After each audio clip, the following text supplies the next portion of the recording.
Well, hello, friends, and welcome to the show. Happy Wednesday to you. It is so great to be here with you. If you're joining me on the replay, happy replay day to you as well. We're live, and I'm excited to welcome you to today's live level up conversation. Welcome to Level Up with Winnie Sun. Market updates.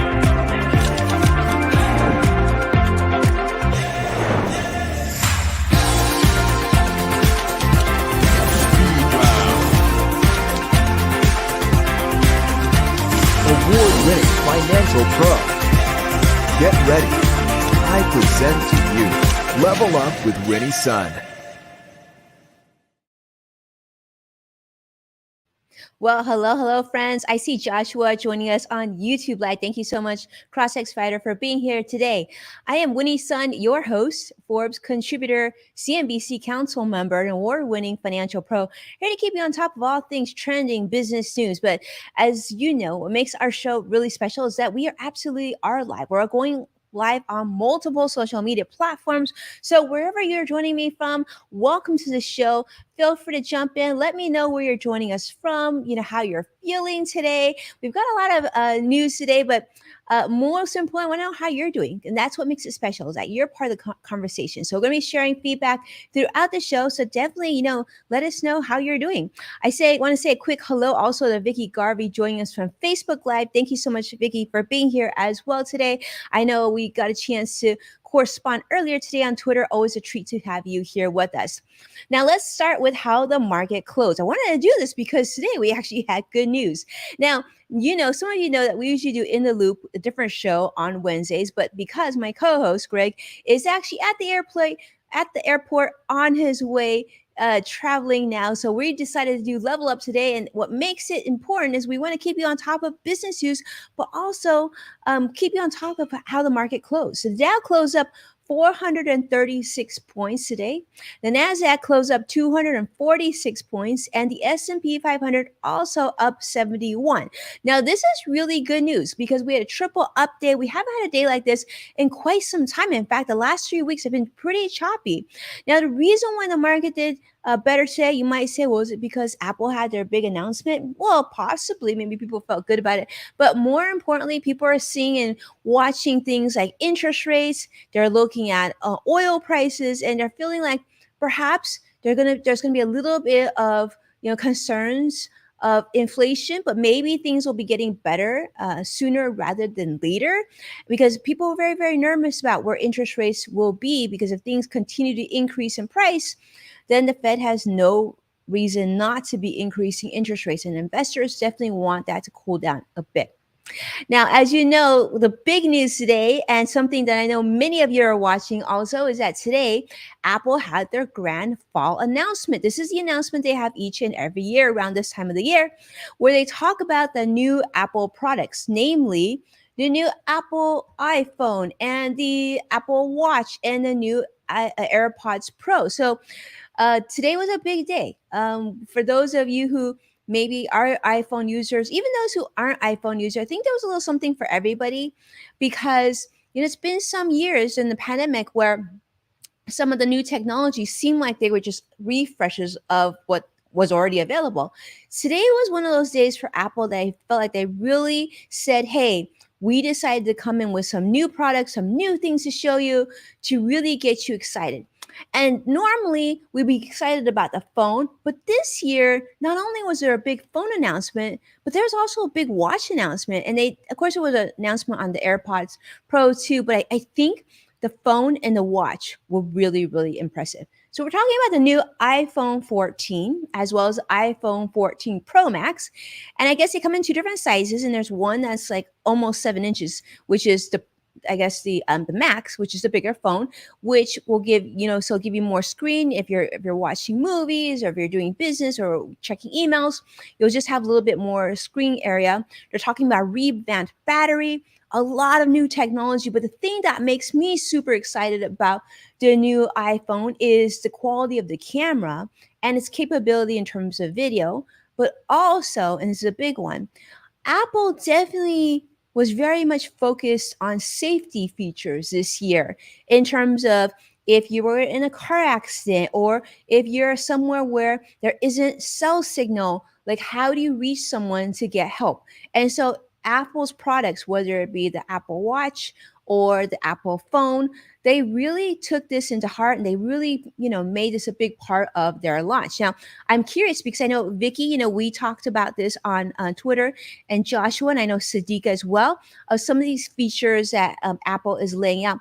Let me just say that I'm a big fan of this feature with the Apple Watch. And now, of course, there's even more features of it on the Apple iPhone. And this is, like there's something called fall detection. So if you have an Apple Watch and you fall, you physically fall, and you're not able to let your watch know quickly that you're actually okay, did you know they will actually call an ambulance or emergency services to come and help you? So I know this because a few years ago, my dad was walking at the neighborhood park with my mom. They're seniors, they're doing their steps every day. And during one of the days when they were out walking with their friends, my dad had fallen. He had taken a bad tumble, and my mom didn't think anything of it. She came to, she walks faster. She came backwards and found him. He had fallen, someone had called her over, but she didn't think that it was a major issue. She just thought, oh, he fell, he's going to be okay. And so she wasn't going to call emergency services, but actually the watch had already detected fall. They weren't able to trigger that he was okay because she didn't know to do that. The ambulance came, and actually that's probably what saved his life. So they rushed him to the hospital. He got medical care. He was in the hospital for quite some time, but nonetheless, if that hadn't happened, I can only imagine we probably would have lost my dad literally the first day that happened. So I'm a really big believer in technology bettering life, and I think this is a feature that I'm really, really excited to see Apple incorporate. And the fact that the new Apple iPhone 14 now has this really cool feature where if you're outside of cell signal, or your Wi-Fi doesn't exist, and you might be out in Alaska or somewhere in a desert where literally there's not that many cell phone towers nearby, they actually have these features that you can actually see on your phone, where you need to point it so that you might be able to receive satellite signal. Of course, satellite signal is much farther and usually not as dependable. And traditionally, you would have to carry a big block phone to be able to receive satellite signal. But now Apple has this technology where you can have very limited access, but you will still have access to satellite signal. You can send limited text like SOS, I need help, please send help.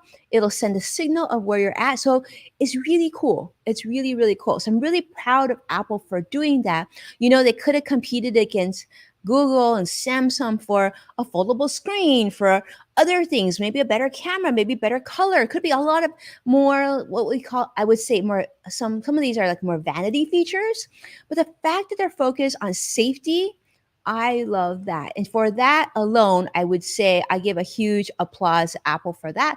And I'm hoping that more companies sort of go in this direction. The other thing I love and I'm really proud of Apple for doing is they really made a big initiative to show that they were really focused on producing more greener products, using more recyclable products, reducing the footprint of their products on, like they had mentioned copper and gold and things like that were needed to make some of their parts. So really encouraging people to be more better stewards towards the earth. So I thought that was pretty cool. And then one thing, I don't know, Vicky, if you saw this, Joshua, you saw this thing I thought was pretty cool. They had mentioned they have now done away with the SIM card in your iPhone, which, by the way, I think is pretty cool.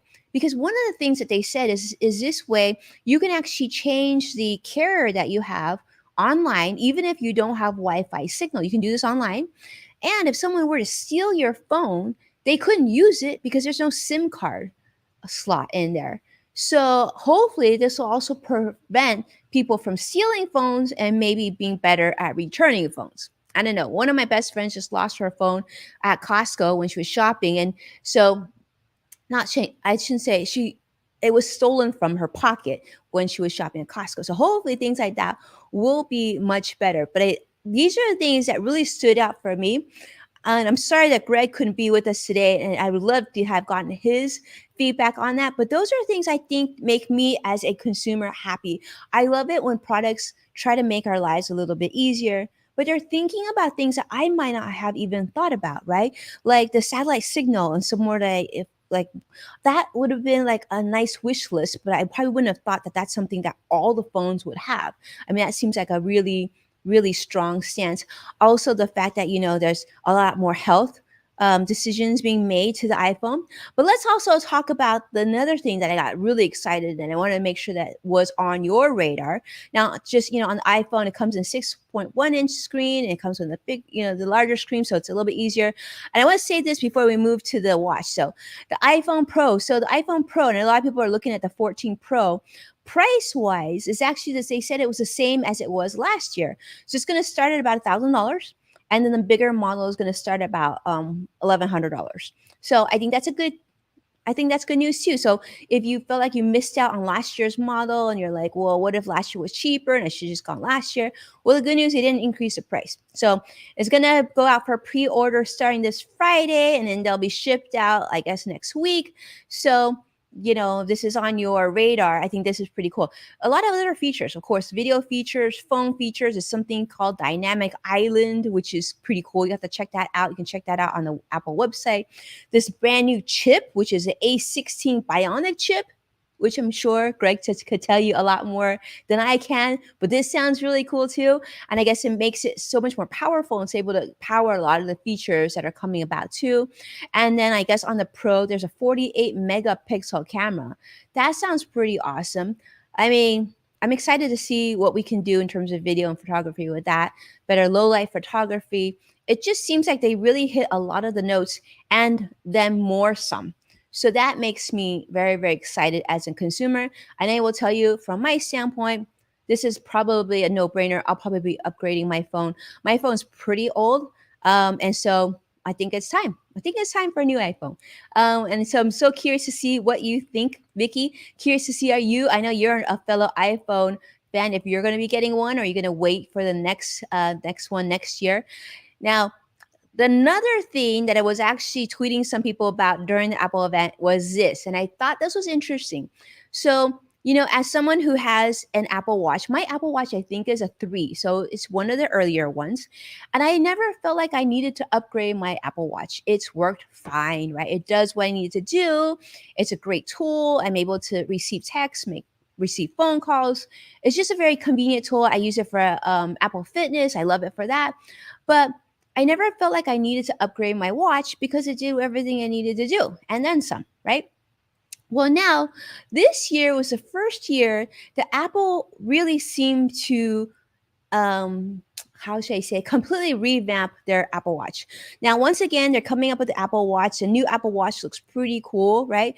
They also came up with something I really like as a parent, which is their new Apple Watch SE. And the SE, I know there's been an SE before, but this new SE is pretty cool. This new SE has a lot more features for your kids if you want to put one on your child's wrist, and then you can do something called Apple Family. So your kids will have access to an Apple Watch to be able to communicate text or phone without having an Apple phone. So for me, that was a big selling point for me when my son turned 13.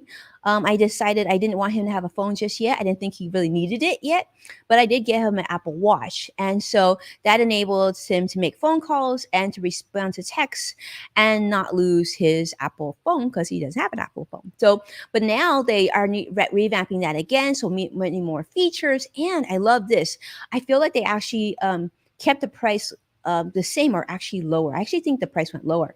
So if you have a child and you've been thinking about I just want to make sure I can communicate with my child or at school or whatnot, and if your school allows this, then this might be a pretty cool thing.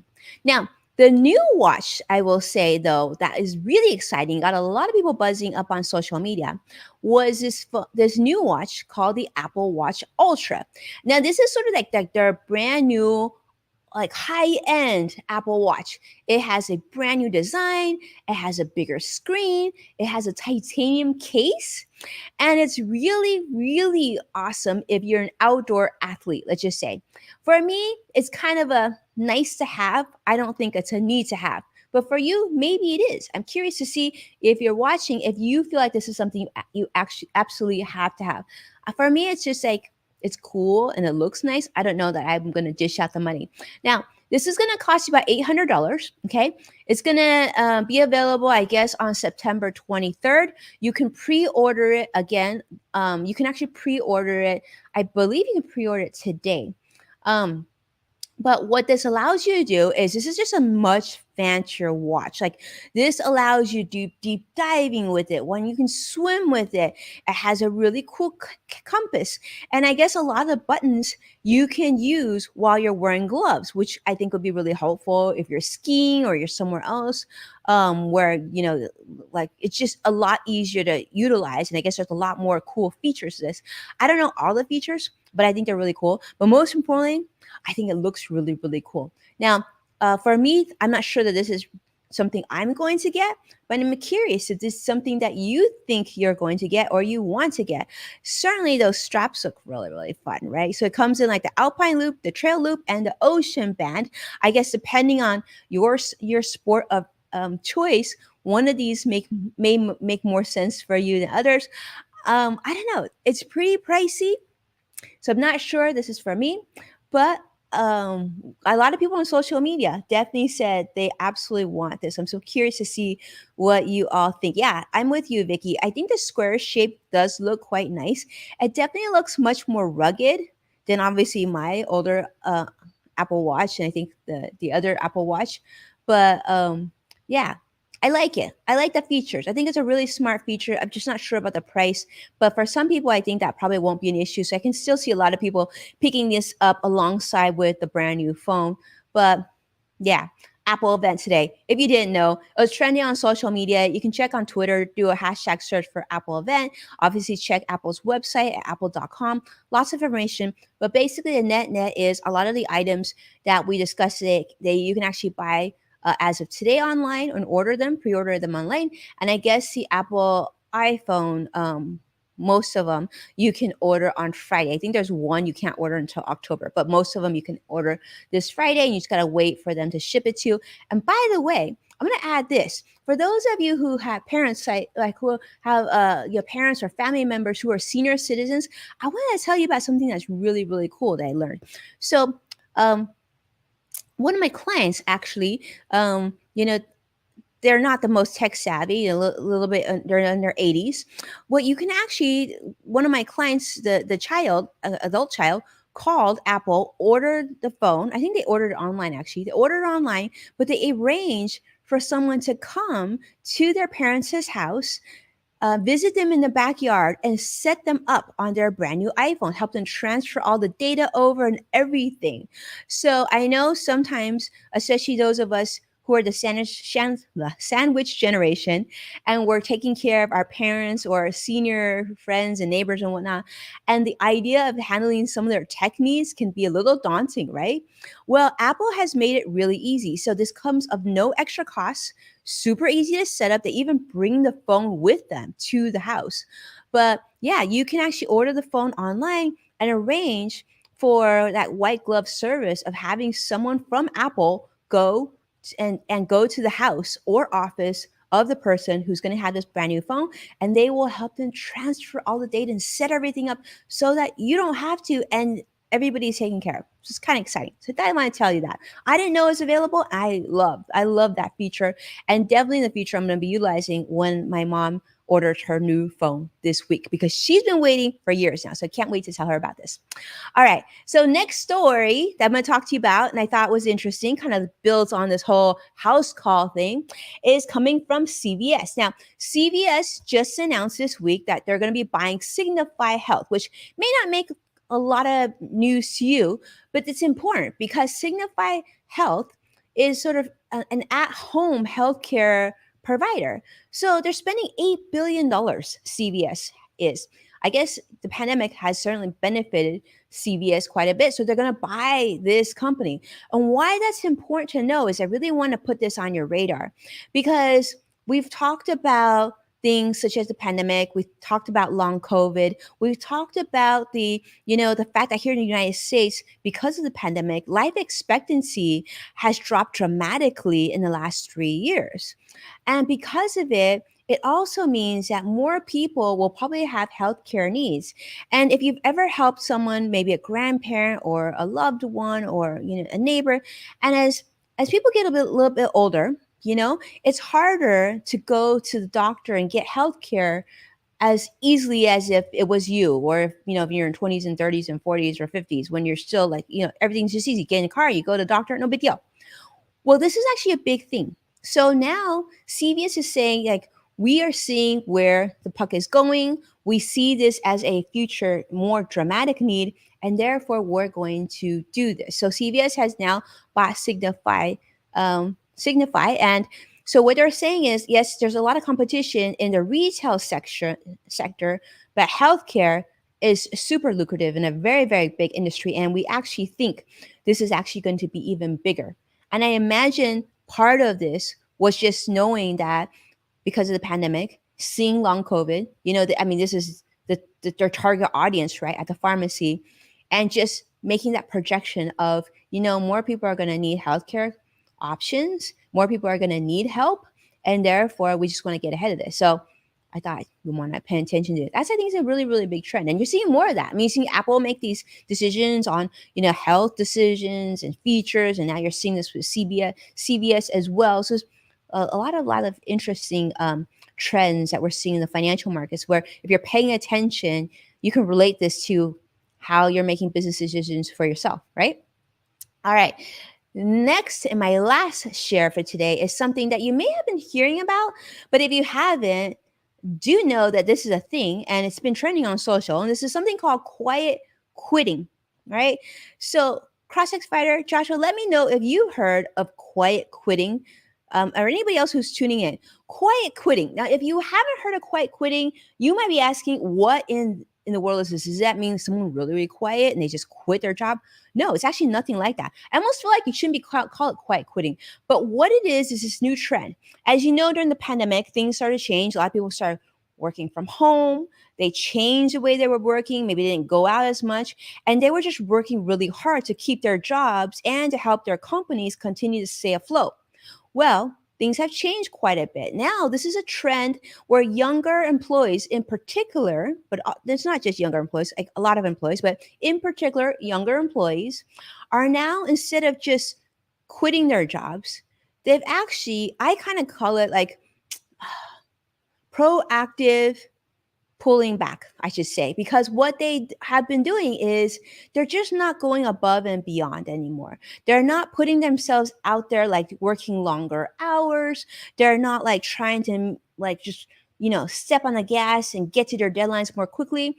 They're just doing what's necessary to keep their job and to do what they need to do, but they're not going above and beyond. So this is something called quiet quitting, I guess. And to give you an idea how big this is, they're saying that this is about 18%. This is a recent study from Gallup saying this is about 18% of the working community, which is now the highest it's been in nearly a decade. So these are mostly employees under the age of 35. They're kind of actively being disengaged, okay? And so I don't know that this is a good thing, but this is what it is. And so I don't know like what this will turn out in the future, but I can tell you this. The fact that this is news and it's trending and studies have shown, and business owners and CEOs are reading the same data that you and I are listening to right now, it makes me think that the time of working from home or hybrid, I think the clock is going to be ticking on that. I think that at some point they're going to want employees back in the office because of things like quiet quitting. I mean, if you can't, you're worried about like productivity, you're not seeing what your employees are working on, you're not seeing how focused they are, how quickly they're getting your tasks done. Employers are going to start to want change occur because they want their business to be productive. Now, we're in a pretty tight labor market right now. It's not always going to be the case. So once again, really interesting. Yeah, I know. And I see Boss Lady joining us on YouTube Live and saying, "Really? People are doing this? More like proactive laziness." All right, you said it, I didn't. But yeah, I mean, it could be, right? So yeah, I guess this is a big thing. It's like trending. We're seeing it all over social. It's been like trending for a few days now. Like people literally are not working as hard and just like, okay, it's 4 o'clock, 5 o'clock, I'm just gonna clock out. Even though I've got a project due and know my boss really needs this done, whatever, I'm just gonna hang out. I mean, I don't know. I run a business. If I felt that there were days where my team wasn't working at their full capacity, absolutely yes. But, you know, I don't know. I don't know. I think this is something that we can see both sides of, but I definitely feel like this is concerning. I think it's concerning. I think for you to translate this to multiple companies, and at some point, we do need to continue to be a very competitive country, right, for the U.S. economy's sake. I really don't think like this whole working from home thing is gonna have long term legs for everybody. Maybe small pockets for sure, some certain industries, certain pockets for sure. But I think the vast majority, knowing that this is the case, and we're talking right. I mean, Boss Lady for Life is saying the same thing. I mean, we're talking. This is a lot of people. Like 18%.